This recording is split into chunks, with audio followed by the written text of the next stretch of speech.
Hello friends, welcome back to my channel dinner রান্নাঘর। আজকে আমি তোমাদের করে দেখাবো চিকেন বিরিয়ানি। চিকেন বিরিয়ানি তো নিশ্চয়ই সবাই পারো করতে, কিন্তু সবার ধরনটা আলাদা আলাদা, সবাই আলাদা আলাদা রকমভাবেই বানায়। তাই আজকে আমি কিভাবে বানিয়েছি তোমাদের সাথে সেটা শেয়ার করে নিলাম। এখানে আমি বেশ আলু নিয়েছি, বড় বড় সাইজের আলুগুলো আমি কেটেও নিয়েছি, কিছুটা গোটাও রেখেছি। সেগুলো কিন্তু আমি একটু কালার দিয়ে জলের মধ্যে নুন আর কালার দিয়ে কিন্তু ভালো করে আলুটা একটু সেদ্ধ করে নিলাম, মানে বলতে পারো 90% সেদ্ধ করে নিলাম। তারপরে কড়াইতে তেল, সাদা তেল আর তার সাথে একটু ঘি মিশিয়ে নিলাম। এর মধ্যে কিন্তু আমি আলুগুলো ভেজে নেব। আলুগুলো ভেজে নিলে দেখতে বেশ সুন্দরও হয়, আর যতটা মানে 80% আমি করলাম, 90% মতন আলুটা কিন্তু হয়ে যাবে। এইভাবে ভেজে নিলে কি হয়, আলুটা গলবে না একদম। তো তোমাদের যদি আমার রান্নাগুলো ভালো লাগে অবশ্যই লাইক কমেন্ট করো, সাবস্ক্রাইব করে আমার পাশে থেকো। আর যারা সাবস্ক্রাইব করে দেখছো তাদেরকে তো অসংখ্য ধন্যবাদ। এরপরে আলুগুলো যখন এইভাবে ভাজা হয়ে যাবে, দেখতে পাচ্ছ কত সুন্দর একটা কালার এসছে, আলুগুলো কিন্তু আমি তুলে নিলাম। সেই তেলের মধ্যেই কিছুটা তেল অ্যাড করব। সেই তেলের মধ্যেই কিন্তু আমি এখানে আবার মাংসগুলো এবারে ভেজে নেব। মাংসগুলোতে কিন্তু আমি নুন, হলুদ আর সামান্য একটু লঙ্কার গুঁড়ো মাখিয়ে রেখেছিলাম। এভাবে কিন্তু আমি মাংসগুলো সব ফ্রাই করে নেব। মাংসগুলো এইভাবে ফ্রাই করে নিলে কিন্তু বিরিয়ানিটা খুব টেস্টি লাগে, মাংসগুলোও খুব মজা লাগে। মাংসর মধ্যে একটা মানে মশলাগুলোও সব ঢুকে যায়, আর কালারটাও কিন্তু খুব সুন্দর হয়, আর মাংসগুলো কিন্তু কষাতে কষাতে ভেঙে যায় না।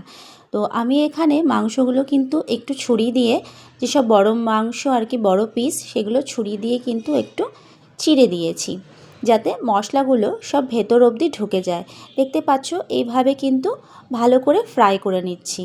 তাই মাংসগুলো যখন আমি কষাবো, মাংসগুলো কিন্তু একটু ভেঙে যাবে না। তোমরা এই পদ্ধতিতে রান্না করে দেখো বিরিয়ানি, অবশ্যই তোমাদের বিরিয়ানিও খুব ভালো হবে। আমাদের বিরিয়ানিও খুব ভালো হয়েছিল, খেতেও খুব টেস্টি হয়েছিল। তাই তোমাদের সাথে কিন্তু আমি এই রেসিপিটা শেয়ার করছি। আমার চ্যানেলে কিন্তু আরও অনেক রকমভাবে বিরিয়ানি বানানো আছে, তোমরা চাইলে সেখান থেকেও দেখে নিতে পারো। এরপরে এখানে বেশ আমি 3টে বড় কুচনো পেঁয়াজ নিয়ে নিয়েছি, সেটা দেখতে পাচ্ছ। এইভাবে কিন্তু হাত দিয়ে একটু ক্রাশ মতো করে আমি এই তেলের মধ্যে কিন্তু একটা পেঁয়াজের বেরেস্তা বানিয়ে নেব। আর পেঁয়াজটা যেন তাড়াতাড়ি জল ছেড়ে দেয়, তার জন্য কিন্তু আমি এর মধ্যে সামান্য একটু লবণ দিয়ে নেব। তাই কিন্তু খুব ক্রিস্পি হবে পেঁয়াজগুলো, আর খুব তাড়াতাড়ি ভাজাও হয়ে যাবে। রান্না তো সবাই করতে পারে, কিন্তু রান্নার ধরন কিন্তু সবার আলাদা আলাদা হয়। তাই আমরা চাই যে সব সময় নতুন কিভাবে কি বানানো যায়। একই রান্না একই স্বাদ তো সবার ভালো লাগে না। তাই আমরাও বেশ বাড়িতে বিভিন্ন রকমভাবে বানিয়ে খেয়ে থাকি। আর আমার পার্সোনালি যেটা ভালো লাগে আমি তোমাদের সাথে কিন্তু সেই রান্নাগুলো শেয়ার করে নিই।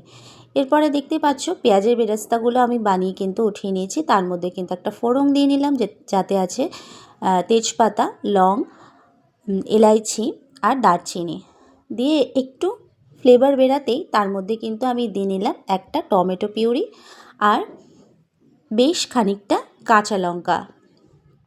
কাঁচা লঙ্কাটাও কিন্তু আমি মিক্সিতে খুব বেশি পেস্ট করিনি, অল্প একটু পেস্ট করেই, মানে যেন একটু আধো কাঁচা থাকে। তো সেইভাবে আমি পেস্ট করে নিয়ে ভালো করে তেলের সাথে যখন এই কাঁচা গন্ধটা চলে গেল, তারপরে আমি এর মধ্যে কিন্তু বেশ খানিকটা আদা রসুন দিয়ে নিলাম। আদা রসুন তোমরা মাংস অনুযায়ী নেবে। তারপরে এর মধ্যে কিন্তু ধনে গুঁড়ো, লঙ্কার গুঁড়ো আর সামান্য একটু হলুদ গুঁড়ো দিয়ে নিলাম। আমি কিন্তু এখানে জিরে গুঁড়োটা সব মশলার থেকে একটু কম ইউজ করেছি। তোমরা মাংস অনুযায়ী সব মশলার উপকরণগুলো মাপ করে দেবে। আমার এখানে কিন্তু 1 কিলো মাংসর মধ্যে আমি কিন্তু সব 1 স্পুন করে মশলা দিয়েছি। তারপরে এই সময়তেই কিন্তু 100 দই নিয়েছি, টক দই, অবশ্যই টক দইটাকে ভালো করে ফিটিয়ে নিয়েছিলাম, নিয়ে কিন্তু এই তেলের মধ্যেই দিয়ে নিলাম। আমি এখানে একটা গ্রেভি বানাচ্ছি, যেখানে আমি কিন্তু জল ইউজ করিনি, কোনো রকম জল ইউজ করলাম না। কিন্তু দেখতেই পেলে একদম তেলের মধ্যে কিন্তু আমি মশলাটাকে কষিয়ে নিলাম। তারপরে যেরকম লবণ লাগবে আমি কিন্তু লবণ মাংসতে ভাজার সময় দিয়েছিলাম, তাই এখানে 1 টিস্পুন লবণ দিয়ে নিলাম। তারপরে সেই মাংস ফ্রাইগুলো এর মধ্যে দিয়ে নিলাম, দিয়ে ভালো করে কিন্তু কষিয়ে নেব। এইভাবে কিন্তু কষাতে কষাতে মাংসগুলো অনেকের ভেঙে যায়, তখন বিরিয়ানির মধ্যে দিলে কিন্তু মাংসটা যখন আমরা বিরিয়ানি কাটতে যাই তখন কিন্তু মাংসগুলো ভেঙে উঠে আসে। তাই এইভাবে তোমরা ভেজে নেবে, তোমাদের মাংস কিন্তু একটুও ভাঙবে না, খেতেও স্বাদ হবে, ভেতর অবধিও মশলা যাবে, অল ওভারঅল ভালোই লাগবে। তারপরে কিন্তু এখানে মশলার বাটিগুলো আমি ধুয়ে একটুখানি জল ইউজ করলাম। আগেই বলেছি খুব বেশি জল কিন্তু আমি দিচ্ছি না এর মধ্যে, কারণ মাংসগুলো ফ্রাই করা আছে। তারপরে এইভাবে যখন মাংসর থেকে জল উঠে আসলো তখন কিন্তু আমি এই মুহূর্তে আলুগুলোও দিয়ে নেব। আলুগুলো দিয়ে খুব নাড়ানো চাড়ানোর দরকার নেই, যেহেতু আলুগুলো সেদ্ধও আছে আর ভাজাও রয়েছে। এই সময় কিন্তু আমি ঢেকে দিয়েছিলাম। ঢেকে দিয়ে যখন দেখলাম যে আলুটা একটু হয়ে এসেছে, মানে ভেতর অবধি বেশ হয়ে এসেছে, তখন কিন্তু আমি এখানে দুধ অ্যাড করলাম। দুধ আর এই সময় বিরিয়ানি মশলা কিন্তু দিয়ে নিলাম। এরপরে কিন্তু শুধু কষানোর পালা। যখন দেখব আলুগুলো একদম গলে এসেছে তখন কিন্তু আমি আলুগুলো তুলে নিয়েছি। তারপরে চলো ওদিকে চালটা রেডি করি। এখানে আমি গরম জলের মধ্যে দিয়ে নিলাম সব বিরিয়ানি মশলা। বিরিয়ানি মশলা তোমরা দোকান থেকে প্যাকেট হিসাবেই কিনতে পারবে, গোটা গরম মশলা। তারপরে কিন্তু লবণ দিয়ে নিলাম, লবণ আর তেল দিয়ে নিলাম। জলটা কিন্তু অবশ্যই একটু সল্টি হতে হবে, কারণ চালের মধ্যে কিন্তু লবণ না ঢুকলে ভালো লাগবে না। তারপরে এখানে একটা বাটিতে দুধ নিয়ে নিয়েছি, তাতে আমি দিয়ে নিলাম একটু গোলাপ জল, একটু মিঠা আতর। এইভাবে তোমরা তৈরি করে নেবে জলটা, তাহলে কিন্তু অবশ্যই ভালো হবে। তারপরে দিয়ে নিলাম সামান্য একটু হলুদ রঙের বিরিয়ানি কালার, আর দিয়ে নেব একটু লাল রঙের ফুড কালার। এটা দিয়ে এর মধ্যেও কিন্তু আমি বিরিয়ানি মশলাটাও অ্যাড করব। এটা কিন্তু আমি সাইডে রেখে দেবো, এটা আমার লাস্টে লাগবে। তো এইভাবে তোমরা যদি একটা মানে ফ্লেভার আনার জন্য যে আমরা ফ্লেভারগুলো দিই একে একে, সেটা এইভাবে দুধের সাথে মিশিয়ে তোমরা রেখে দিতে পারো সাইডে, তারপরে এটা লাস্টে ইউজ করবে। এখানে আমি দিয়ে নিলাম সামান্য একটু বিরিয়ানি মশলা। আচ্ছা, তোমরা চাইলে এখানে কিন্তু স্যাফরনও ইউজ করতে পারো, যেহেতু আমার ঘরে হাতের কাছে এই মুহূর্তে ছিল না তার জন্য কিন্তু আমি দিতে পারলাম না, নাহলে কিন্তু আমি বিরিয়ানিতে স্যাফরন দিই।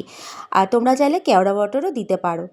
তারপরে দেখতে পাচ্ছ এখানে চালটা বেশ হয়ে এসেছে, মানে 70 to 80% চালটা কিন্তু হতে হবে, কারণ এটা এরপরে কিন্তু আমি দমে বসাবো। এটা তখন কিন্তু মানে 80% না হলে তোমরা যদি চালটা একদম পুরো করে নাও তাহলে কিন্তু চালটা গলে যাওয়ার ভয় থাকবে। তারপরে দেখতে পাচ্ছ এখানে কিন্তু মাংসটাও একদম হয়ে গেছে। এরপরে কিন্তু এই আলুগুলো কিন্তু আমি তুলে আলাদা সাইড করে রাখবো। যখন দেখব এইভাবে একদম গ্রেভি থেকে তেল উঠে গেছে তখন কিন্তু গ্যাসের ফ্লেমটা বন্ধ করে দিতে হবে। আলুগুলো আমি তুলে নিলাম, ব্যাস একদম কিন্তু রেডি। এরপরে কিন্তু আমি বিরিয়ানিটা লেয়ারে বসাবো। তো তোমরা কিন্তু স্কিপ না করে দেখতে থাকবে পুরো ভিডিওটা, নাহলে কিন্তু তোমরা অনেক কিছু মিস করে যাবে, তারপরে বলবে বিরিয়ানিটা কিন্তু ভালো হয়নি। তো এইভাবে তোমরা দেখে স্টেপ বাই স্টেপ করবে, অবশ্যই তোমাদের বিরিয়ানি ভালো হবে। আর যারা এখনও রান্না করতে পারো না তারাও যদি দেখে এইভাবে করো, তাদের কিন্তু প্রথমবারই বিরিয়ানি একদম ফার্স্ট ক্লাস হবে। তারপরে এখানে আমি বড় সাইজের একটা হাঁড়ি নিয়ে নিয়েছি। অবশ্যই লেয়ার বসানোর সময় আমরা কিন্তু বড় একটা পাত্রে লেয়ারটা বসানোর চেষ্টা করব, তাহলে কিন্তু চালগুলো মানে বলতে পারো যে ভাতটা, সেই ভাতটা কিন্তু একদম ঝরঝরা হবে।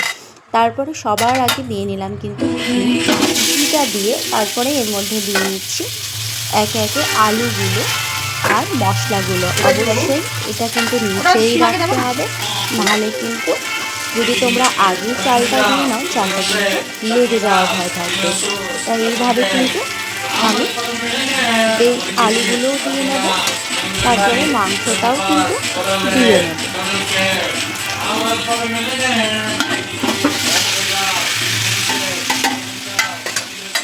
আর অবশ্যই কিন্তু যখন আমরা দমে বসাবো নিচে একটা তাওয়া বা চাটনি তোমরা যাই বলো সেটা দেখে নেবে।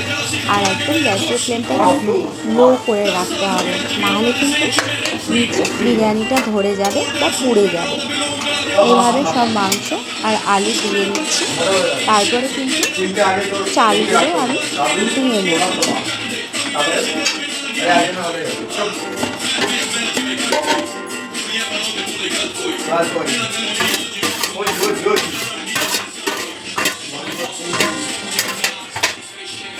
মাংস আর আলুগুলো কিন্তু দেওয়া হয়ে গেছে। দেখতে পাচ্ছ ভাত কিন্তু কতটা ঝরঝরা হয়েছে। তোমরা তেলের পরিমাণটা ঠিক রাখবে। আর যারা মানে বুঝতে পারো না যে গলে গেছে কিনা বা গলে যাবে কিনা চালটা, তোমরা কিন্তু এক পিস লেবুর রসও এর মধ্যে যখন চালটা ফুটাবে তখন অ্যাড করে দিতে পারো, তাহলে কিন্তু ভাতটা একদম ঝরঝরা থাকবে। এভাবে সব ভাতগুলো কিন্তু আমি তারপরে কিন্তু এর মধ্যে দিয়ে নেব যে আমি ইয়েটা বানিয়ে রেখেছিলাম, সেন্টটা বানিয়ে রেখেছিলাম, সেই সেন্টটা কিন্তু আমি এর মধ্যে অ্যাড করবো।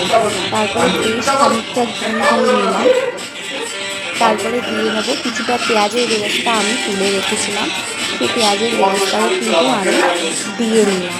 তারপরে সামান্য একটু ধনে পাতাও দিয়ে নিলাম। তোমাদের কাছে যদি পুদিনা পাতা থাকে তোমরা পুদিনা পাতাও দিয়ে নিতে পারো। তারপরে সেই দুধের মধ্যে যে আমি সেই ফ্লেভারগুলো সব অ্যাড করে রেখেছিলাম সেটাও কিন্তু দিয়ে নিলাম। এরপরে দিয়ে নিয়ে আমি কিন্তু এটা পাক্কা ঘড়ি ধরে একদম 30 মিনিট কিন্তু আমি দমে রেখেছিলাম। তারপরে যে তেলগুলো থাকবে, সেই মানে তরকারির যে তেলটা থাকবে সেই তেলটা আর মশলাটা একটু ওপর দিয়ে কিন্তু ছড়িয়ে নেব। আমি কিন্তু গ্রেভিটা একটু আলাদা করেই রাখি, কারণ বিরিয়ানির সাথে আমাদের গ্রেভি খেতে ভালো লাগে, তাই জন্য কিন্তু আমি গ্রেভিটা আলাদা করে রাখি। তোমরা যদি চাও তাহলে কিন্তু একসাথে মাংসর সাথেও কিন্তু গ্রেভিটা দিয়ে নিতে পারো। ব্যাস, আমার বিরিয়ানিটা কিন্তু একদম রেডি। আজকের রান্না এই পর্যন্তই। নেক্সট আসবো অন্য কোনো রান্না নিয়ে। Thanks for watching.